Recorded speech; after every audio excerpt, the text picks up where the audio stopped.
Hello, welcome to Framework and our Cameron-arama series, where we are here to talk about the Terminator. I am Al Schwartz. With me, as always, is John Bernard. Yeah, me. Hi. And our special first-time guest today, Mr. Thor Klippert. Hello. Thor, let me ask you a question right off the bat. Let me start right at the beginning of this movie. The machines rose from the ashes of the nuclear fire. Is there a more fucking metal way to open a text crawl in a movie? It was the age of great text crawls. Most of them were Ridley Scott movies, but this one beats them pretty easy. Interesting. The none of the screenplays start with this prologue. This appears to have been a last-minute decision to swap a bit of the flash forward into the top of the movie just to orient people, because every screenplay starts with the alley and with Schwarzenegger materializing next to the garbage truck. You know, I was wondering about that, about orientating the audience and so forth, because it occurred to me that there is another version of this movie that seems more natural in some ways, which is just opening with Sarah Connor and following her and just encountering Reese and the Terminator through her perspective, and having that more of a dislocated thing. And do you guys think that movie is more interesting in some ways? Is it more effective? Does it?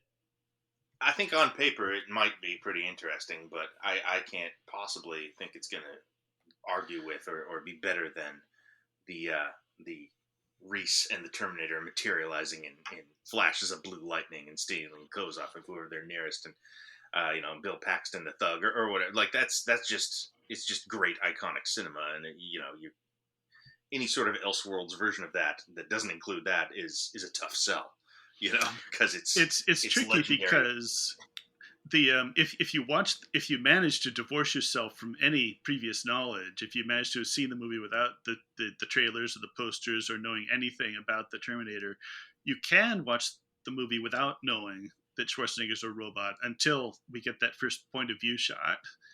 And again, that's the way it's written. There's no direct reveal until that point. Well, when is the first point of view shot? Is it after the swinging dong? It's much later. It's after the bar shootout. It's after the Technor shootout, running down the alley. Oh, it really does just dong Arnold dong immediately. Yeah. I had forgotten that. You know what? Let's circle back to swinging dongs. We'll swing back as the dong swings. What's wrong with this picture? Yeah.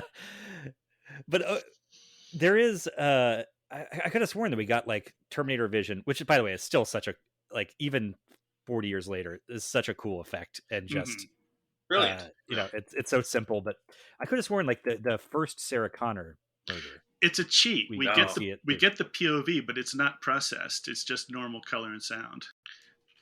The first Sarah Connor, we have a point of view of the dog, but it's just it's standard photography. There's no processing, so it's not a complete giveaway. So you think they were trying to play with the idea of you don't know which one's the good guy and which one's the bad guy? It's hard, from this perspective, to look back and not know Arnold is the Terminator. But that's a whole other thing. Is that the Cameron's concept? It might not be their intention filming it, but it could still be left baked into the script, because the screenplay was written to have the Terminator be an ordinary-looking guy who could blend into the crowd. Lance Henriksen, in fact. Yes. Right. Henriksen was Cameron's buddy from Piranha 2 and helped him pitch the movie and did all sorts of crazy method actor shit. That's just lots of stories that are out there.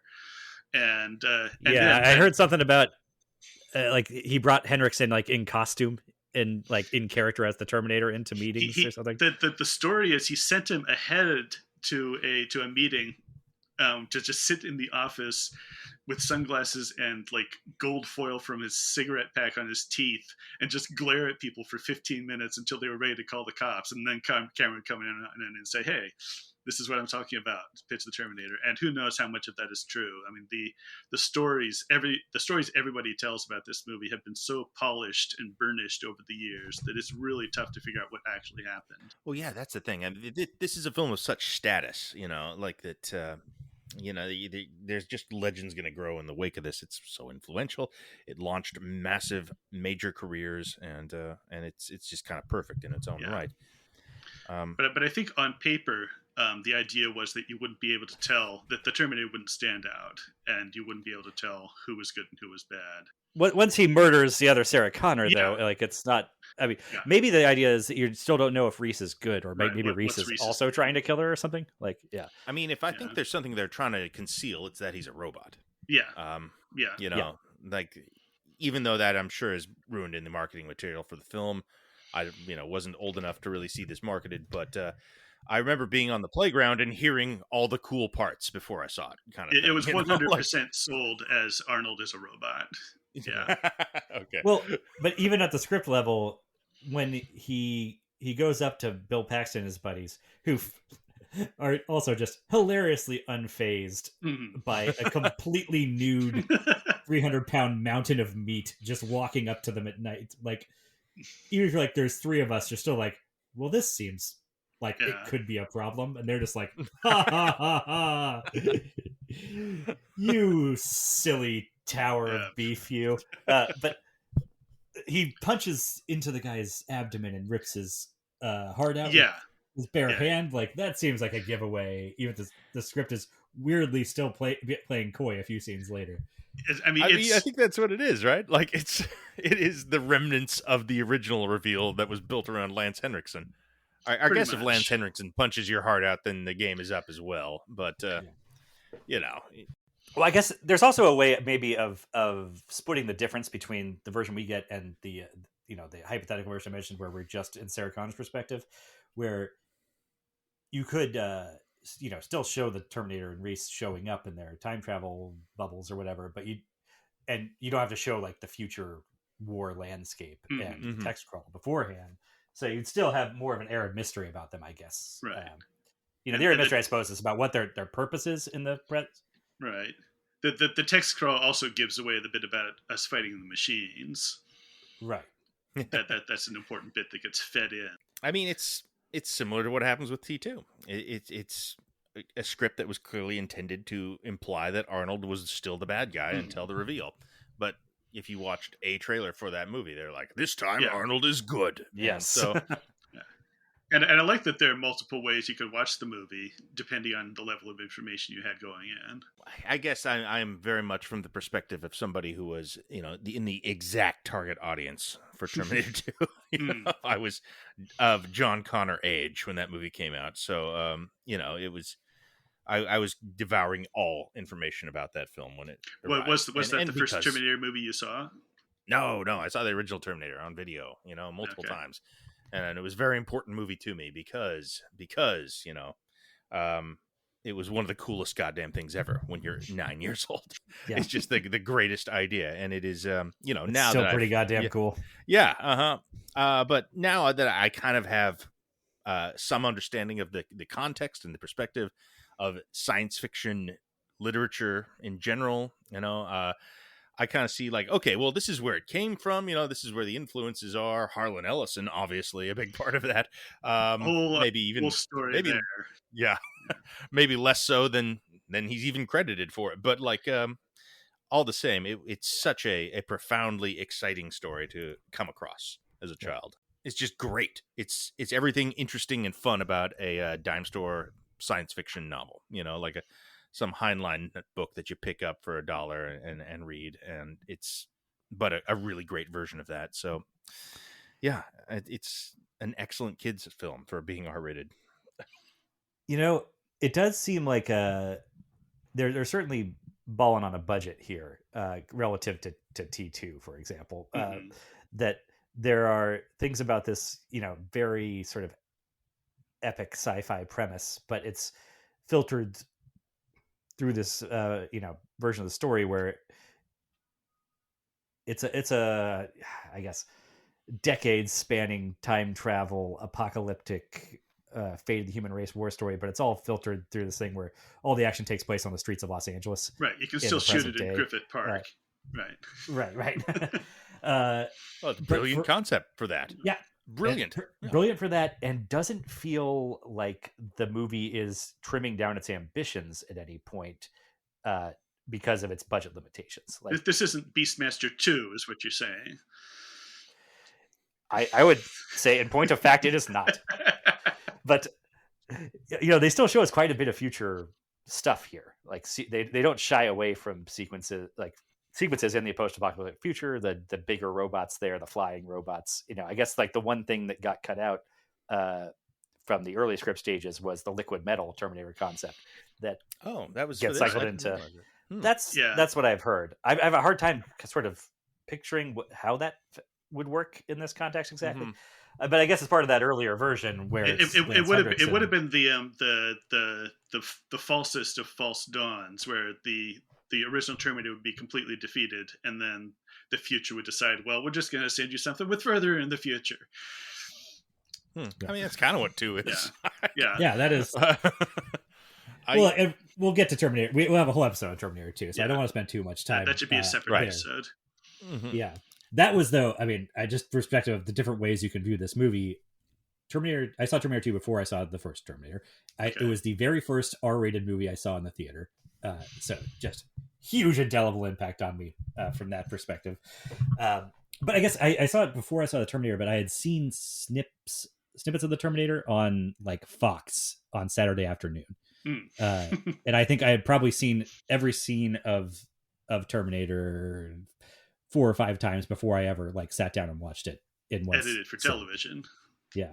But I had definitely seen like the future nightmare thing of the other, actual infiltration unit and the police station attack in, edited for TV, except that you're editing this for TV because this is America. They're going to cut out Arnold's dong and Linda Hamilton's nipples and a couple of like curse words. But that police station attack is no different on Fox on Sunday afternoon than it is in the theater, I mean, for being an incredibly striking scene, you don't actually see too much actual people exploding in that. No, it's just the relentless pace of it. It's just the horrible methodology of room by room, hall by hall. Classic. One of the all-time greats from my childhood. I remember I did an audio recording of that. I got an audio recording of that scene that I then brought to school to show people. And I was not ridiculed. People thought it was cool. That's a different time.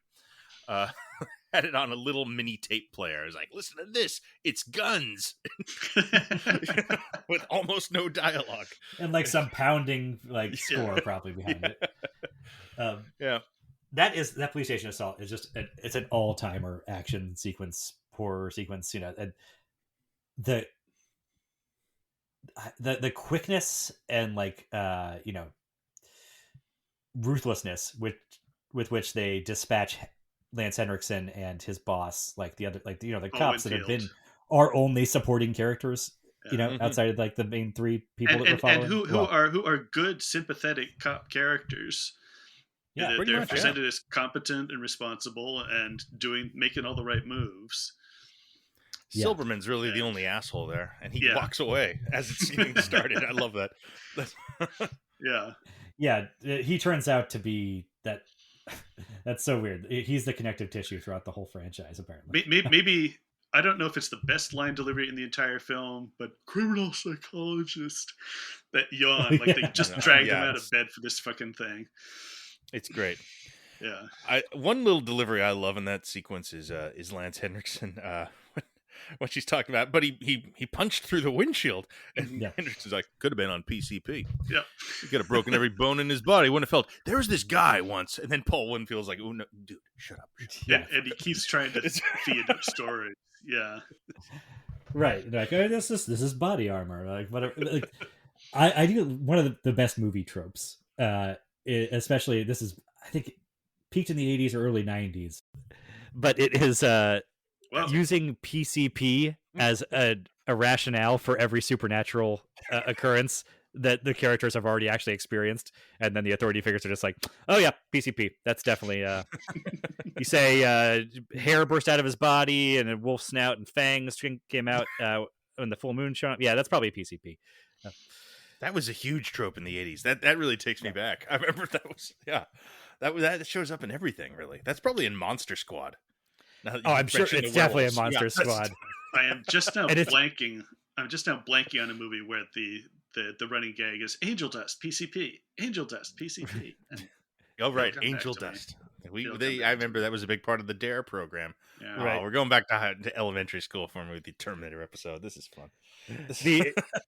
he was probably on PCP trope is usually paired with a wild-eyed protagonist delivering the line, "I know what I saw." Yes. Well, we got that. We got one of the all-time wild-eyed protagonists that no one Oh, yeah. believes here. God. Well, is he even the protagonist? I mean, Sarah Connor's the protagonist, I think. Yeah, that's true. He is an action hero in this, though. This is the Michael Biehn hero performance for sure to beat them all. It's a nice bit of structure where they basically swap places over the course of the film. Yeah, as he loses power, she gains it. Mm-hmm. Yeah, he just gets increasingly hobbled as it goes on. And she fills his role in the next movie. It's all very cool. Yeah. Yes. Right from the start, like just the aesthetic of the whole Terminator series is so good in the way, like, he drops out and he's naked, so he's immediately vulnerable.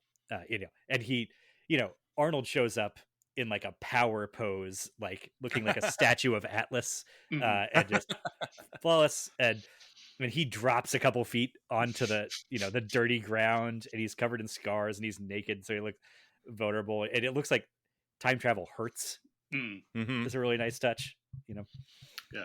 He looks like he smells terrible this whole movie. Those pants. Right. He's wearing that bum's pants for the entire film. The pants are so gross that he steals a homeless man's pants. It's the grossest. Yeah. It's he's still pretty much a smoke show in this, though. My God. Oh yeah. 1983 Michael Biehn. Wow.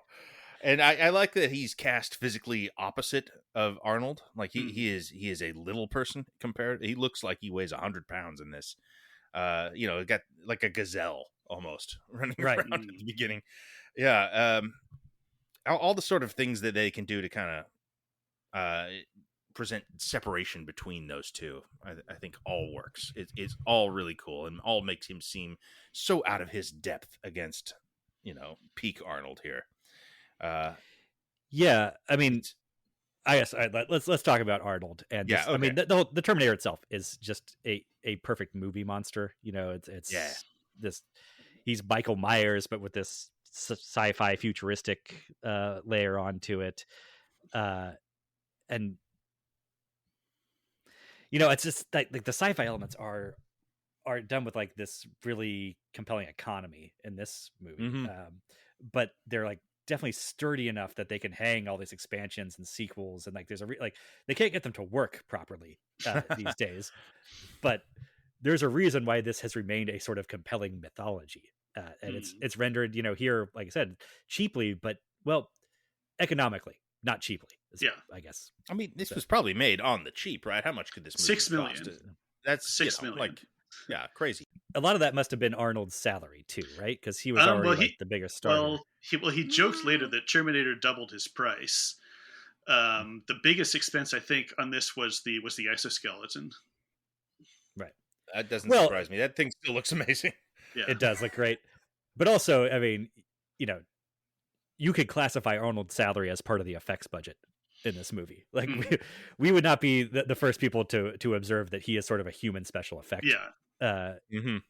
And he works great to that. Like I said, there's the earlier version of the script where the Terminator is, more of a, I guess, effective infiltration unit, where it's designed to be a, nondescript, normal build guy that can slip in and out of anywhere. But the movie is actually so much better, and the monster is so much better as a badly rendered infiltration unit. It's the robots are not good at that part of it. Well, it pushes the whole reality of the movie into a different level, into a different zone. You're suspending disbelief much more easily when you're just, oh, okay, I get this. We're doing this. Has there ever been an actor whose limitations have been utilized and capitalized more than Arnold? I mean, in the 1-2 punch of this and Conan, this in particular, I mean, uses what he's bringing, which is not acting ability, not at this point, in a way that really pluses up the film. His lack of effect in this, like obviously it's intentional, but like this is the kind of performance that a guy who doesn't act can give. But my God, is it spot on and absolutely perfect for this character and his role in this film. Like it's the performance that an actor that a guy who can pose can give. Because yeah. I mean, he's being very specific about his movements. His eyes move first, and then his head moves. I think he said he based his walk on John Wayne. Just have this even stride. But he's doing a lot that's very subtle about his actions. When he loads a gun, he's not looking at it. This is stuff he practiced, that he could strip and load the guns without looking at them. And when he fires, he doesn't blink. This is stuff that he trained himself to do. So it's a kind of acting that we don't think of as acting. But he was very specific about his body movement. He'd studied dance when he was Mr. Universe, so he composed better, and that stuff's in there. That makes so much sense. It's a very physical performance, which is performance. Like I don't take it away from it. And then when he opens his mouth, it's all over.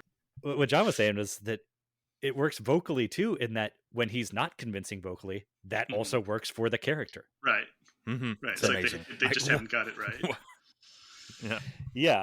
And God, I mean, and it's all all this sci-fi stuff is so well like thought out and well done, and it's all in service of delivering this figure, like just sublimely simple, like menace. It's such a primal threat and primal fear, just the figure of relentless pursuit that's also sort of like just impervious to counterattack. It is a quintessential nightmare. You can hit him all you want, you can shoot him all you want, and shoot him.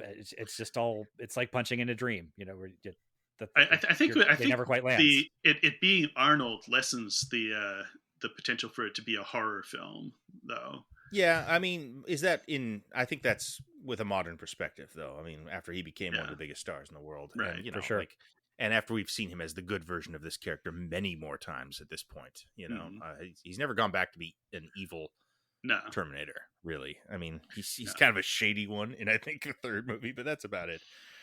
Not even really. I mean, I don't think he's any more shady in that one, really, than this. I guess he's the second one shady. has a whole arc about him becoming cuddlier, but now I know why you cry. I don't think he's played a villain after this, right? I mean, no, I was just gonna say, that's it. And I mean, I don't know, like it scared the hell out of me on TV with commercials that the police station attack and everything. I love the heartbeat noise that just follows him around in this. Like we think of the main Terminator theme. It's so prevalent in T2 and all the others after this. It's the love theme in this film. Yeah. The music that accompanies Arnold is just sort of heartbeats. Dun, dun, dun, dun, everywhere he goes. So cool. That theme, the Terminator theme is fantastic, by the way. Yeah. It's amazing. The 80s synths are rocking, and then you get the, more soaring.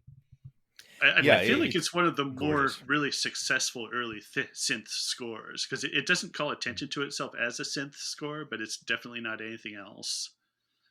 Yeah. I mean, it has that 80s sci-fi patina down so cold, man. It's a couple years later It's a couple years later that you get movies where they're trying to actually simulate an orchestra with the keyboard, and you get those awful horn samples and things like that. And no, this one's not. It's playing into the synthiness of it because that fits the theme of this film, and it's better for that. You talked about this, whether this is a horror movie or not. That is a question I was going to ask you guys. Like, you're in the video store. Like, what shelf do you put this on? Is it in sci-fi? Is it in action? Is it in horror? Like, I think overall it's a sci-fi. Like, I think that sci-fi kind of can pick from a lot of other genres very easily. But there is, an argument could be made. This is a romance, if you really wanted. The romance story is effective. It works in this. It's kind of this great sort of tragic sci-fi romance in a sense as well. I mean, it wouldn't be what I would not say it's a romance over a horror or an action film or a sci-fi film, but it's in there. It's so much. The romance is not the A plot No, but But it's something that sets the movie apart. Yeah, that's true. It is what makes Sarah Connor and Michael Reese work. I think it's Kyle Reese. Kyle Reese. Yes. Yeah. How dare you, sir? I don't know how I could have done that. Michael Biehn. That's how I did. Okay. Yeah. It's that, and that is also the moment in the film where we first hear that theme, is the sex scene. Really? Yeah. After the opening credits, that's the first time. It's not even in the opening credits. Oh yeah, it was. Not the full dun dun dun dun dun. That doesn't show up in the opening title. It in the version I watched the other day. Does it? Did I could have sworn. I don't know. Maybe we're having a Berenstein Bears moment here. But I mean, it's not the piano version that plays for the sex scene. No. Yeah, the piano version. Yeah, it's the full blown love theme at that point. With it's just a piano tinkling. Well, they really go at it. Yeah, that's a sexy. You've seen the Saturday Night Live sketch, right? No, I don't think so. This is 5-6 years ago. It's like Thanksgiving, and the family's sitting in front of the TV, and what should we watch? Oh, that. And it's the original Terminator. Oh wow, I don't think I ever saw that one. And then it's the kid, it's the son. Who's oh wow, there's a sex scene in this one. Okay, and the awkwardness of sitting there with his parents as the sex scene goes on, and the last line, we hear everybody's internal thoughts, and the last bit is that we're close up on the dad, and his voiceover is, "She's taking it like a champ." But she's not. I feel like he's taking it like a champ. She's really riding him. Yeah. I mean, he is the trembling virgin in that setup. She's really like, what a weird little. I like that. That's such a. Yeah, I mean, this is stuff we're talking about with Reese. I guess he is so diminished throughout the course of this film. He is feminized in some ways, and it is. Is that something that hurts Michael Biehn, do you think? I don't know. I mean, I'm not sure why he didn't become a giant star. No, I mean, the vulnerability is why you like the character. He's incredibly effective in this movie. He's so good, but it's the kind of performance where I'm just like, well, he's a movie star. He's clearly a movie star, and it didn't happen after this. Basically, no one but Cameron hires him for a real good role for a while. I was gonna say that, but that didn't stop him from being Hicks and being an action star again with Cameron 2 years later. But then thinking about that, Hicks goes through the same progression. Yeah, I think he had some. I think he had some personal issues. I think he had some chemical issues. I'm not sure. Oh, okay. Yeah, fair enough. I mean, he's so good in this, and it is that sort of lack of vanity that really makes this performance stand out and be effective and be like, yeah, I'm a virgin, and I can't imagine Arnold doing that scene. Like it just wouldn't happen.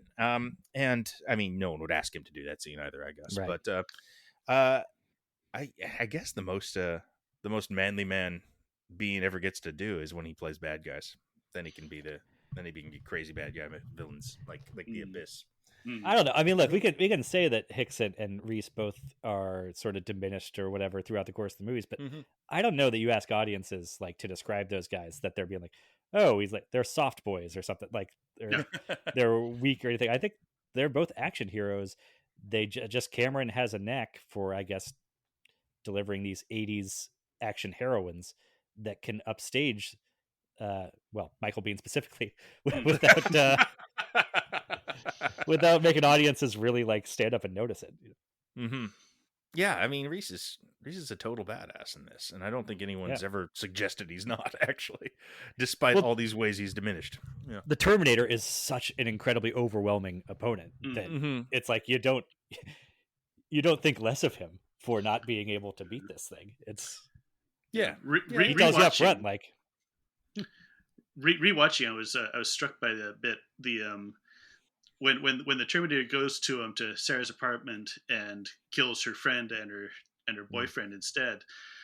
The boyfriend is this giant bodybuilder guy, and again, I have to think that's Richard Rossovich. Thank you very much. That's Slider. Right, that's right. Back, yes. And again, I got to think, how would this scene have played if it was Rick Rossovich versus a Michael Biehn-sized Terminator who still managed to crush his ribcage and throw him through a wall? I mean, that's kind of cool too, actually. Yeah. If it's Lance Henriksen kicking the shit out of Rick Rossovich, that works as well. I mean, but you know, I'm not going to look a gift horse in the mouth again. Like, No. you know, obviously the right choice was made here. Yeah. I get why they started with he's just sort of a regular looking guy who's a little off. Good Sam and Lance is great casting for that. He's got that face, you know, he's got that intensity to him. And But he got I to mean, play a you know, robot in the next movie, so in Aliens. very well. That's true. But yeah, obviously they made the right choice. You know, this is a profound performance Yeah. from. But we don't have to Arnold, keep and going back to it that makes- well.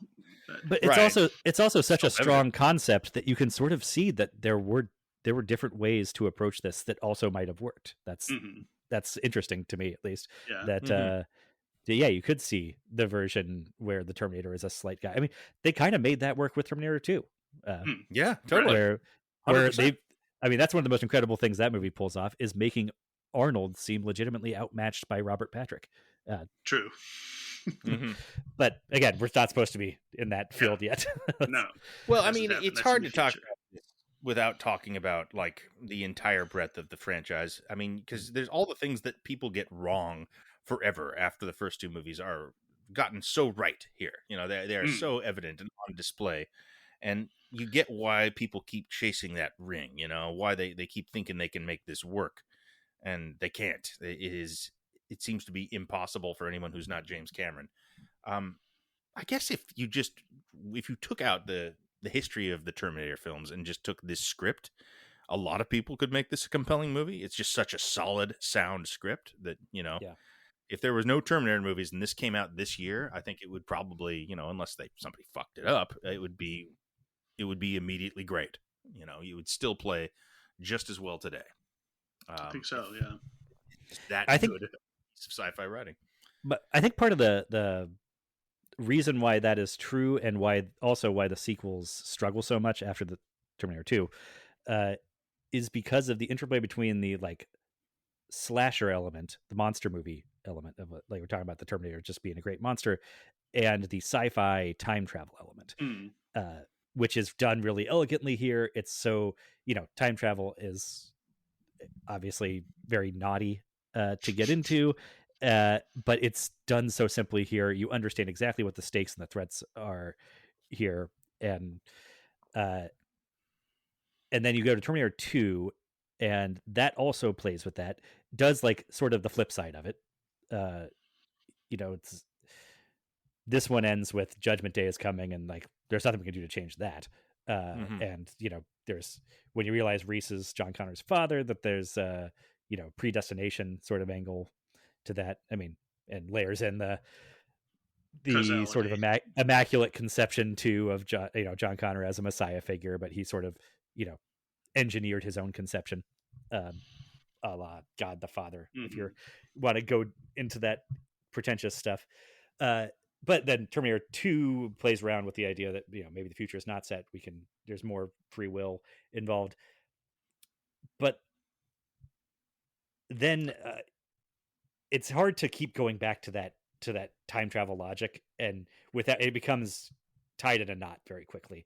And every movie feels like there's always like the possibility that, like, well, we could just do a whole movie in the post-apocalyptic future, which they did the Christian Bale one. They tried it once, yeah. With no time travel. But right, and that's not entirely Terminator. You know, it doesn't, right, because the whole thing is it's not in the present day, and the mixed with the post-apocalyptic stuff is part of the flavor. And you take the peanut butter out of the chocolate and just do the chocolate, it doesn't feel like the same thing. But also, you keep trying to dip into the same time travel well, and it just gets more and more convoluted and harder to do anything new, and just harder to follow generally. Well, but this is clean. Yeah, I mean, I didn't build the fucking thing. Is all the explanation you need. Exactly, and the movie can respond. Right. I think T2 taught everyone bad lessons about, like, well, you can just do this story again, you know, like you can just replicate it, you know, they travel through time, and, you know, assassination in the past, and you can't. Most people can't. It's kind of miraculous that it worked at all in the second film. There is a school of thought that this film should not have had a sequel, that the mythology is perfectly deployed for a single entry and is stretched to beyond credulity and beyond invention. when you try to expand it and try to make more of this world and this lore. Just the little flashes are all you actually want. The hunter killers and the roads of skulls and shit like that we do see is better if not expanded upon. The spanner into the works on that, of course, is that Terminator 2 is an equal masterpiece. Well, I mean, not to jump ahead to episode 5 or episode 4 if we don't know. It's gonna be a problem the whole fucking time, but the Terminator 2 is this brilliant course correction where Cameron put his nightmare on screen and everybody thought it was cool. And, no, it's not supposed to be cool. But if you're gonna follow him, then I better not leave you with a fascist hero. I better make him a good guy. and so I think recalibrating the Terminator as a worthy audience identification target was a responsible decision. There are so many indelible moments and images and things that happen in this film. And, I'm talking about the obvious stuff, of course, the exoskeleton coming out of the fire. I believe that was the original nightmare that Cameron had apparently during Piranha 2 of a man with his skin burned away and there's a robot underneath. It's such a striking image, but the movie's full of stuff like that. I mean, that one's sort of the big one, I guess, but then, just the photograph of Sarah Connor and the significance it has in the story, in the narrative, in the time travel romance aspect of this. I think that's so fucking cool. And it's something I didn't even fully understand or appreciate it younger, but now it's like, oh God, that's the entire time paradox in a single image. You were younger like you are now. Yeah. Yeah, crazy. And I just wonder what she was thinking about in that moment. She was thinking about you, Reese. She was thinking about when you died and now you're the father of Josh. It's so good. And just moments like that. Cameron's got a knack for these, man. I mean, I think this is something that's true of all his films. There's other stuff like just the time travel mechanic and visual of, just somebody showing up naked in like a laser crater that gets created. Like, yes, that is shorthand that, you'll see in a Rick and Morty episode. We don't get the crater in the first movie. The crater's a visual. True. That's from the second. Yeah. But nonetheless. Just that, like I said, the Terminator vision, just seeing things through his perspective, like the zeroing in thing. What actually talked about how I saw this on TV, edited for TV, and how it wasn't the graphic murders that got cut out. It's a couple of nipples, and then I think like the Terminator doing like self-surgery scenes. Those are rough. Yeah. Those could be pretty rough. I think that was probably cut down more on TV, but that plays into something that I think is great about this. Like, this is an absolute classic. I think we can all agree. But it draws its strength from how it doesn't carry itself like a classic or like a important movie. Like, even compared to Terminator 2, this one, it's just grimy as hell. It feels so 70s and so and it feels like a weird cop movie sometimes, with Lance Henriksen. Sequences like tech noir, they're just that looks tech noir is such a shitty, unimpressive club, and at the same time iconic. Right. And there's something I think kind of compelling visually there that this is the height of the 80s, right? And it's Los Angeles. Like this, this could look like Miami Vice, but he does it all at night, and it makes LA, it's a very bright city, all look dark and dirty and gray in a way that sort of matches the aesthetic of the post-apocalyptic future. And like even at tech noir, like the day glow stuff is turned down. There's some neon there, but there's some neon in the future too. It's coming from the machines. It's their red eyes and floodlights that they're doing. The red eye actually of the Terminator is also a sort of a nice touch, like nod to HAL 9000. I feel. Yeah, I think that's intentional. Yeah, that's cool. I hadn't connected that dot, but or it's just the semiotics of robot eyes. I don't know, but maybe that's maybe HAL just owns that. But it struck me for whatever reason this time. The other thing is like in terms of the griminess is just like how how many innocents are just mowed down as just like the collateral damage of this. Like I just feel like, well, classic Arnold there. Yeah. yeah. I mean, there's a bit in Tech Noir where Sarah's pinned down by a dead body. Yes. There's a club goer on top of her. Just an accidental human shield that she used. You know? Yeah. I mean, is there a more callous murder in 80s cinema than the first Sarah Connor kill at the beginning? It's such a striking moment where you're just like, oh shit, he just killed that mom or whatever's going on there. Right. And yeah, that's the thing that sticks with you when you're a kid too. You're just like, oh, he just showed up and killed that person. Yeah, just knocked on the door and no nothing. Like there's not, you know, a Michael Myers chase, you know, stalking sequence or anything. It just bang, bang, bang. Yeah. He shoots her like 9 times too, which, you know, crazy. Yeah. Great cinema. Yeah. One other thing I guess about Terminator effects that I wanted to mention, I do like how they sort of immediately, once the full reveal that Arnold's a robot comes through, how they start making him more and more explicitly inhuman.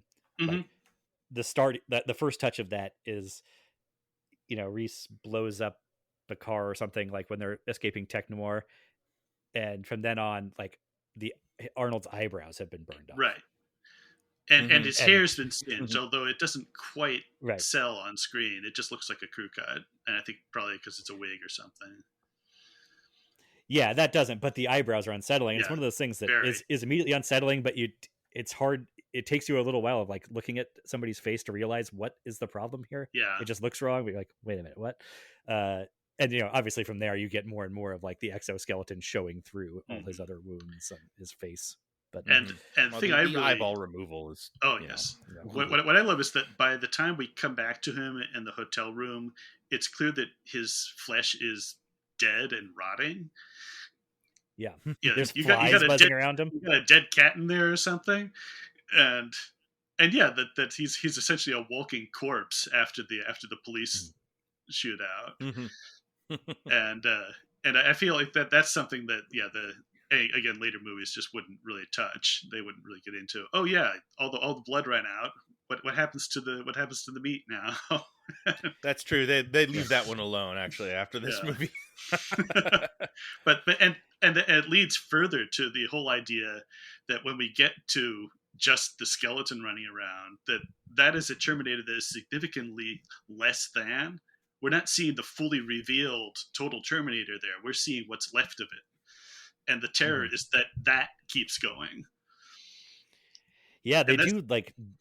There's 2 really effective, fairly iconic versions of the, like, you know, Carrie jumping out of the grave or Michael Myers sitting up. You know, we think that the monster has been killed and then it rises up and keeps coming. And like, I feel like it's right on the border of like becoming self-parody, but the Terminator is just such a great monster. Great false dawns. Yeah, but there's 2 of them right in rapid succession there when they blow up the thing and it's just the exoskeleton. Then when it's just the top half of the exoskeleton, I guess that's the other thing that makes them work is they're distinct in that he comes back as it's a less and less of the Terminator is left each time, but it still keeps coming and coming. Yeah, I love that. That's the nightmare shit. I mean, you could even say that a version of that happens in Tech Noir, you know, which is kind of the reveal to Sarah that he's not a human. That great low angle when he rises up from the sidewalk. Yeah, I mean, it's sort of his whole thing. In a way. It is. It's, I mean, yeah, like, okay, we've talked about how great he is. We've talked a little about Reese. Reese is great, and it deserves underlining.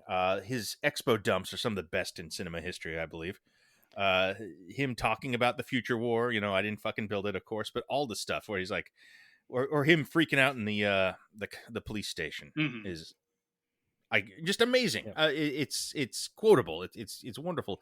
I saw a video on YouTube this week that sampled a clip from that.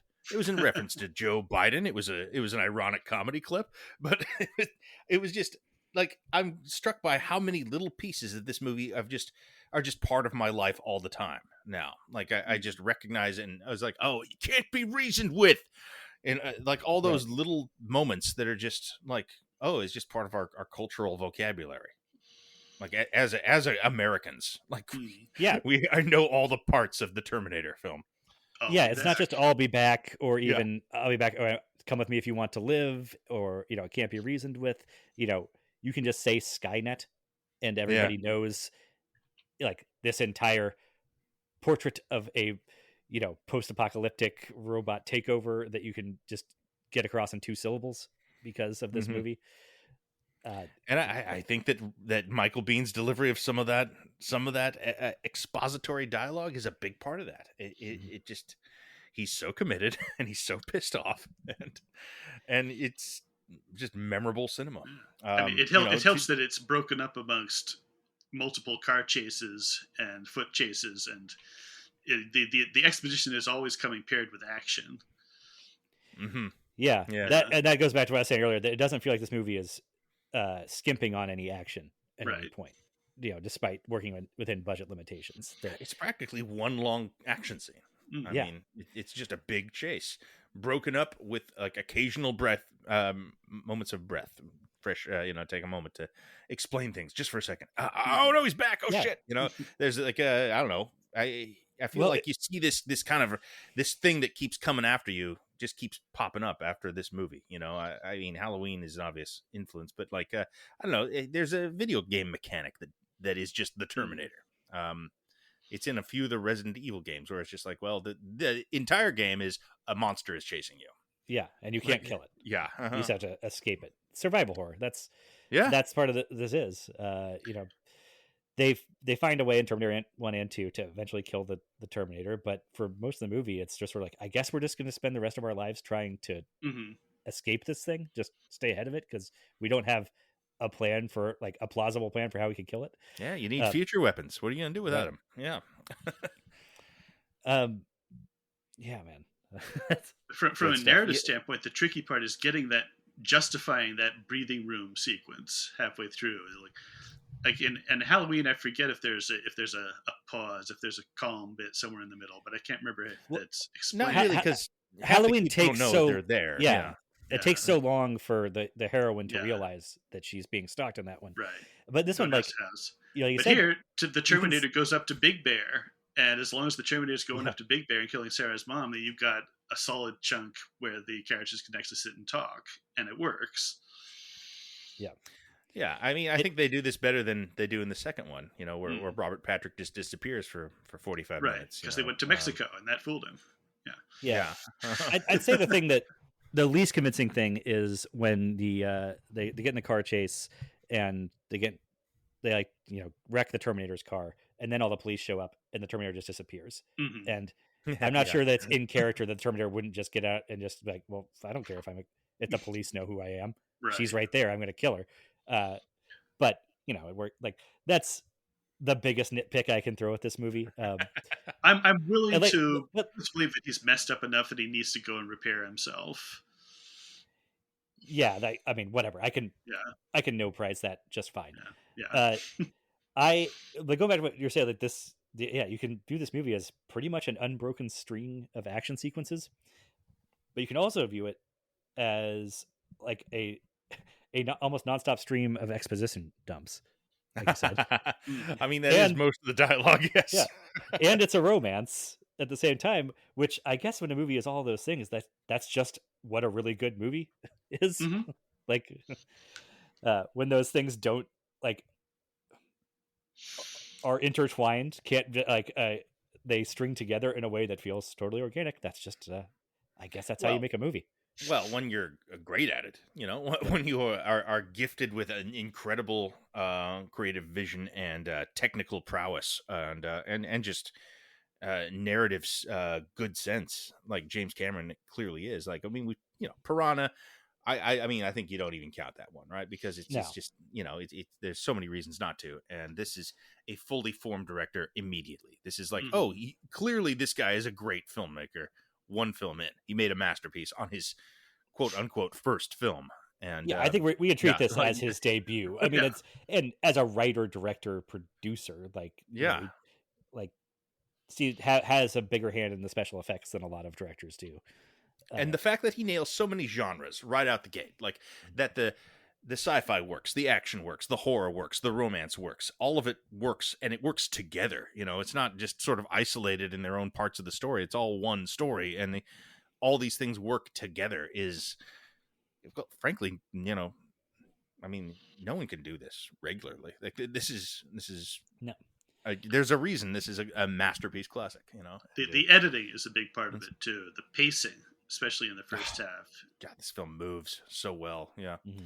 Cameron was he does kind of end up I would say his movies get a bit bloated. They get a little long. He usually makes it work just fine. This is the only one that's under 2 hours, I'm pretty sure. That and is most probably true. Yeah, I think you're right. 220 to 3 usually. I wonder how much of that is just literally the nature of the beast. It is the Terminator never stops moving forward, and so the movie The Terminator, like I said, can barely contrive reasons to have 10 minutes of downtime at any point. Well, I mean there is stuff that was cut. There was going to be a section before they get to the motel where they go to a rest stop, and there's this scene where Reese has this crying jag at how beautiful nature is because he shouldn't be here, and and then there's a bit where Sarah figures out, hey, you know what? We're in the past. We could go to Cyberdyne, that place you mentioned, and blow it up before it starts, and that's why they make the plastique bombs. And that got cut. It was filmed, but it was cut. And I think the movie's better paced without it. But there was going to be a whole thing where, that was their mission. Was okay, as long as the Terminator, let's go blow up the place that makes the Terminator. I don't know. The Reese nature stuff would actually be really good. Yeah. Bit to include for that futuristic thing. Maybe it could have been folded into the scene where she's stitching him up in the drainage ditch or whatever. Mm-hmm. That he's just entranced by leaves or whatever. Yeah, but this all sounds good. I bet they were all good scenes. Like they were on fire creatively here. Yeah, we're not. None of us are gonna fuck with this movie though. Like we can talk about alternatives or whatever, but I mean, the way that this came together has to be pretty close to the platonic ideal of what this movie could have been. And then the sequel might even be better. Might be. Oh, but before we finish this out here, there's one thing we haven't really talked about, which is Linda Hamilton and Indeed. Sarah Connor. I was just thinking that, and I was thinking, well, we'll probably have a more, again, a Terminator 2 thing. We'll have. Oh yeah, she'll be big in that. But because it's hard to talk about without that contrast. Like, yes, that is the problem. It becomes a thing where you have to kind of have you don't really talk about Sarah Connor without talking about Terminator 2, because that is. I mean, that might be a younger perspective. I mean, no, it certainly is. I was 14 when the first movie came out, and I was fine with Sarah's transformation within that film. Yeah, it works on its own here. The her arc actually is very complete within this film alone. Yeah. So and I think this does qualify as the strong Cameron protagonist, even as she is clearly, kind of out of her depth and just sort of like, oh, me the whole time. It's about her growth, and she is the protagonist of this. When she gets to on your feet, soldier. Yeah, the whole time until the final chase sequence starts, which I guess is just the third act is just the final chase sequence that goes right. I mean, I buy it though. I buy that. Oh, that she's has risen to the occasion, and of course she has. Mm-hmm. She would have to be the person who raises John Connor to be the person that we will eventually meet in the next film, and all that stuff works so well, and that she kills the thing at the end with the press. It's just so satisfying and good, and she's great in the role, and she has this. I don't know. I mean, it's so hard to think of Sarah Connor in these terms, but she's such a Molly Ringwald 80s girl next door in the first half hour of this, working at her shitty restaurant job and living with her roommate, and it's great. I think she is wonderful in this, and I think it doesn't always get the credit because her scene partners are Arnold Schwarzenegger and Michael Biehn in the performance of his career, and what she does in the next film is so distinct and amazing as well. But she's wonderful in this. This is an excellent portrayal of a heroine. I love this version of Sarah Connor. The scene in the culvert, the field dressing scene, which is like, what do you mean you just got shot? Take your jacket off. God damn it. We're putting a bandage on that damn thing. You see that she's got some spark. You see that she's got, and then nice field dressing. Thanks. It's my first. And I mean, this is also a thing where we have been like all these movies are about laying some horrible future, of importance and tribulation on characters. That happens in every Terminator film in some version or another. It's never played as well or as believably or as relatably as it is in this one, where she's hearing all this for the first time, because she is us in those scenes, we're it's being explained to us, the audience, as well, and the incredulity that she has to fight through to complete the film is well played. It is for me being younger and having seen Terminator 2 first, like I said, it is really hard for me to look at this as anything but it's like a prequel for the Sarah Connor that I was first introduced to, Yeah. But in a sense that usually prequels are awful, and this is like the best possible prequel for that character that I was first introduced to. It Interesting. But yeah, the whole thing plays like an origin story to me. I can't shake that, I guess. But like I said, a really good one. That's kind of cool. Yeah. Interesting. Wow. I like that, but at the same time, I see how that would be inescapable after coming to Sarah Connor in the second film first. Yeah. Yeah. It's a time travel issue. Is that I started in the future and came to the past, Well, but we must charge forward into the future. Yeah. And so we'll thank you very much, Tor, for joining us. We have got more Cameron to do. It's Aliens next, right? Yep. Aliens next. Another masterpiece. Masterpiece. Yeah. This era of Cameron, by the way. I mean, there's what, like 4 or 5 films on this resume that are just some of the best films ever made. It's going to be exciting. I'm very, very. I was skeptical because I've seen these movies so many times, but now I'm back on. I'm like, oh, okay. Watching this Terminator film, I was like, this is just gonna be pure fun. I can't wait. Can't wait to go to see these again. Yeah. I mean, there was no trepidation on my part that I was going to revisit the Terminator and have it be like, watching Inception for the second time, being like, yeah, this drags a lot more than I recall. Like, Cameron's hits are pretty unfuckable. And this particular corridor that starts out right here with the Terminator is as good as anyone's had in cinema. I mean, this is Spielberg in the 80s. This is all of them. This is as good as it gets. Going Terminator, Aliens, The Abyss, Terminator 2. I don't know. I mean, we'll talk about The Abyss, but I love that one. So I love that one's the most divisive. The other 3 are just lights out. More divisive than True Lies. I don't know. Of those 4, it's more divisive. True Lies, we'll get to True Lies. We'll talk about all these things. In the future days of the Cameron-arama. Thanks again, Tor. Thank you, Tor. Thanks for having me.